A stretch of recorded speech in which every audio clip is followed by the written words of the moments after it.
Ecuador, 40 años de democracia.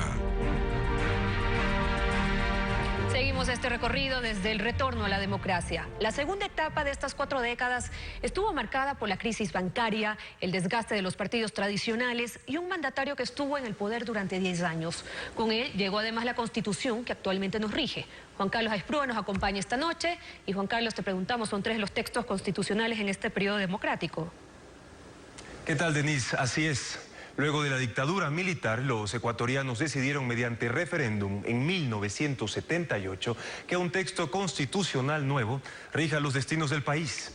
Entró en vigencia el 10 de agosto del año siguiente con la posesión del presidente Jaime Roldós. Luego, en el año 1998, tras la caída del gobierno de Abdalá Bucaram, se convoca a una Asamblea Nacional Constituyente que, reunida en Sangolquí por 4 meses y medio, creó una nueva constitución. Y por último, la Constitución que nos rige, elaborada en la Asamblea Constituyente de Montecristi y que fue aprobada por los ecuatorianos mediante referéndum en el año 2008. Revisemos la segunda parte de nuestro resumen de estos 40 años de democracia. Para 1998, Yamil Maguad era un político experimentado que había administrado la capital de la República durante 2 periodos. En un Ecuador de 7 millones de electores ganó la presidencia con apenas 82.000 votos de diferencia. Llegaba al poder con una constitución nueva. 2 meses y medio después de asumir el cargo, firmaba la paz con el Perú. Luego de tantas décadas de tratar de ganarnos mutuamente las guerras, hoy juntos los 2 países estamos ganando la paz.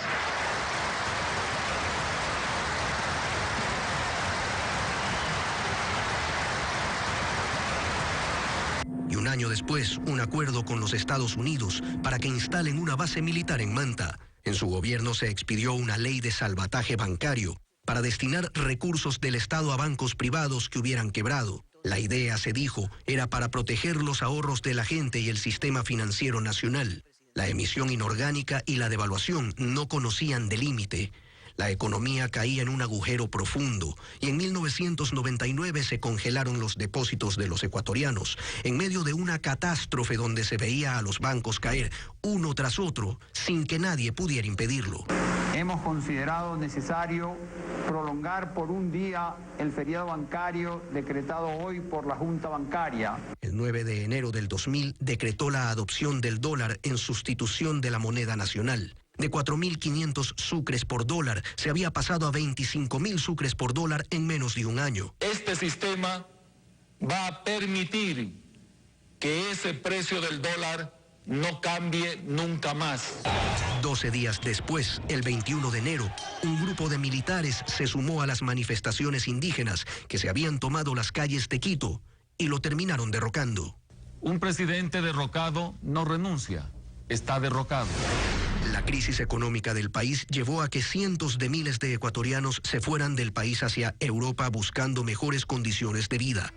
El 22 de enero del 2000, Gustavo Noboa era investido como presidente de la República, luego de que el Congreso declarara cesante a Yamil Maguad, alegando abandono del cargo. Noboa propuso que se declare la amnistía de quienes habían participado en la asonada militar, que depuso a su antecesor. Pero las protestas continuaban por el incremento de los pasajes, del gas y de los combustibles. Durante su gobierno se renegoció la deuda externa y eso sería motivo para que después de terminado su mandato se exiliara en República Dominicana por 2 años. En el 2003 llegaba a la presidencia el primer outsider de la política criolla, Lucio Gutiérrez. El coronel había sido edecán de Abdalá Bucaram y de Fabián Alarcón y protagonista en el derrocamiento de Maguad.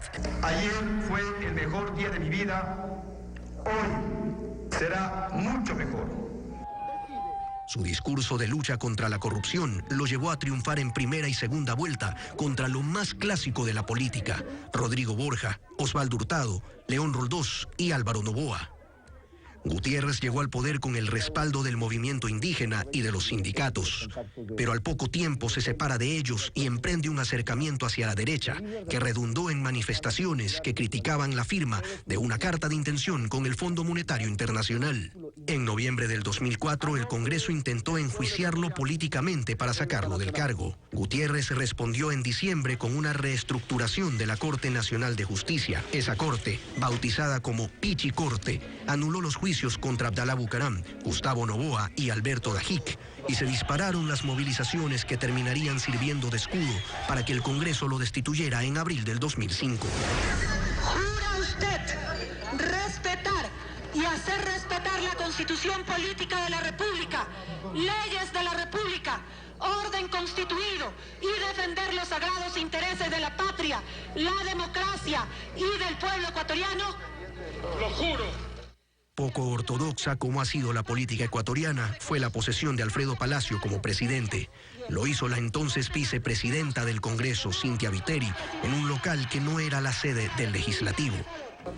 A partir de hoy, refundaremos una república que abra las blancas escuelas, los limpios hospitales. El día de hoy se terminó la angustia de la patria. Ya en el poder, Palacio inició la implementación de un sistema de aseguramiento universal de salud.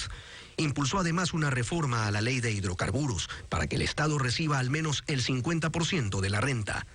Puso como ministro de Economía a Rafael Correa Delgado y luego de 3 meses lo retiró del cargo. Se volverían a ver después en el Congreso Nacional.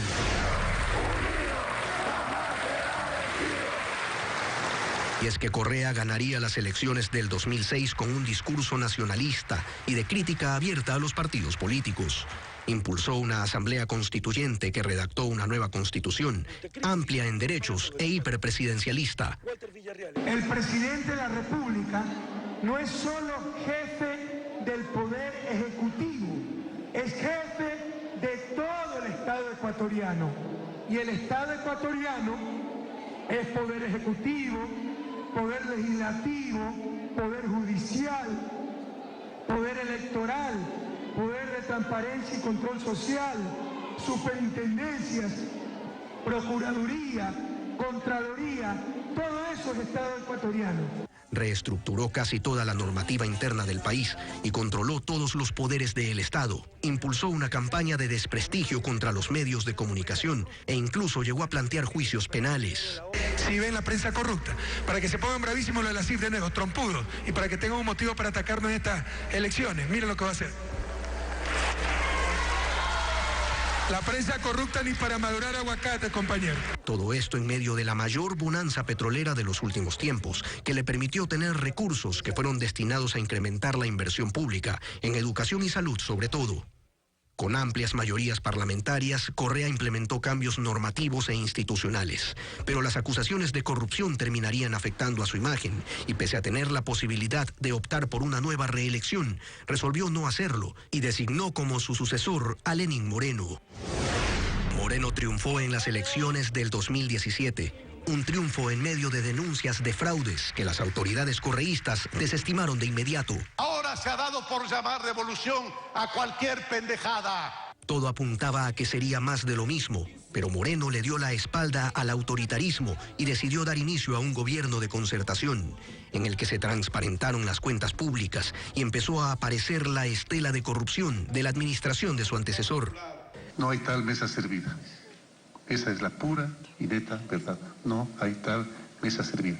Sin mayoría legislativa, pero logrando acuerdos con otras fuerzas políticas, Moreno llamó a una consulta popular para reinstitucionalizar a un país que de cuando en cuando se refunda por la voluntad de sus mandatarios, que no necesariamente es la de sus mandantes.